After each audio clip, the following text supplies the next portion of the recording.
আসসালামু আলাইকুম, welcome to তাসমিদ more টাইনওয়াল family. এগুলি কচুর ছড়া বা ছড়া কচু, কিন্তু আমরা যেহেতু ব্রাহ্মণবাড়িয়ার লোক আমরা বলি কচুরমুখী। যাই হোক, আমি এগুলি বয়েল করে সিলকাটা ছাড়িয়ে পিস পিস করে কেটে নিয়েছি, আর এটা দিয়ে একটা রেসিপি করবো ইনশাল্লাহ।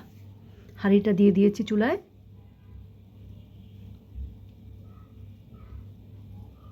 2 টেবিল চামচ তেল অ্যাড করে দিলাম।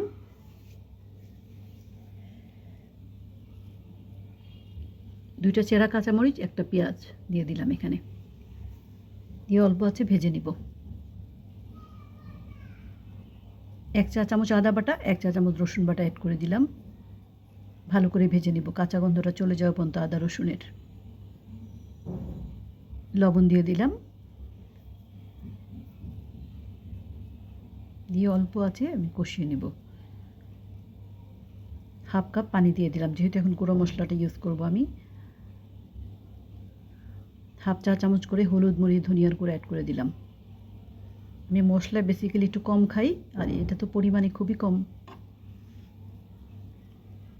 কুচু চিংড়ি অল্প করে দিয়ে দিলাম, কারণ আমার বাড়িতে কেউ চিংড়ি মাছ খেতে চায় না, অ্যাভয়েড করে, যেহেতু হাই কোলেস্ট্রল এটা তো ক্ষতি হয় অনেক।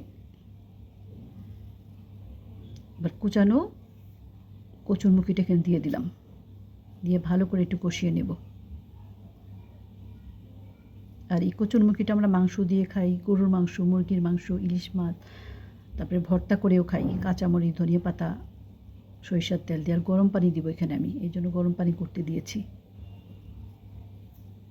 ভালো করে কষানো হয়ে গিয়েছে, এখন গরম পানিটা অ্যাড করে দিলাম। অনেক সময় আমি ঠান্ডা পানি দিয়ে দেখা যায় কচুরমুখিটা একটু শক্ত হয়ে যেতে পারে, এই জন্য গরম পানিটা দিয়ে দিলাম।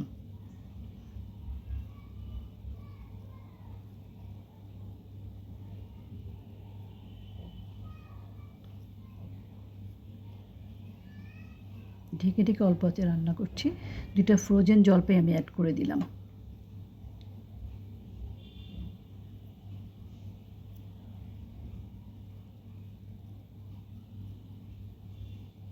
খুবই টেস্ট হয় এই কচুরমুখির টকটা। ঢাকনা দিয়ে অল্প আঁচে রান্না করছি আমি। এবার অল্প করে একটু তেঁতুল দিয়ে দিলাম, আর অবশ্যই তেঁতুলের বিচিটা আমি ছাড়িয়ে নিয়েছি, কারণ রিক্স এই বিচিটা যদি দাঁতের নিচে পড়ে, তাই সবসময় আমি তেঁতুলের বিচি ফেলে দেন ইউজ করি।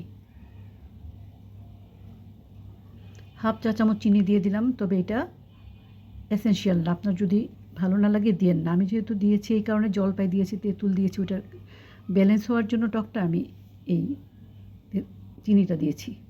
এবার খুব জরুরি এই বাগারটা কচুরমুখির মধ্যে, আমি 3 টেবিল চামচ তেল দিয়ে দিলাম। 2টা শুকনা লাল মরিচ এখানে দিয়ে আগে ভেজে নিব। ভাজা হয়ে গিয়েছে লাল মরিচটা। 2টা রসুন আমি কুচিয়ে রেখেছিলাম, সেটা অ্যাড করে দিলাম। রসুনটা ভাজা হাফ যখন হয়ে যাবে, তারপর আমি পেঁয়াজ দিব। পেঁয়াজটা অ্যাড করে দিলাম এখানে, গোল্ডেন করে ভাজবো।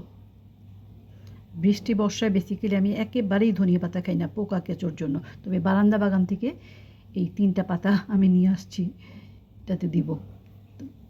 আলহামদুলিল্লাহ, আমার রান্নাটা কমপ্লিট। আমি বাগার দিয়ে ফেলেছি, আমি সার্ভ করে নিয়েছি। Looking so yummy, taste so yummy. Thank you so much for watching. See you next time in next video, inshallah.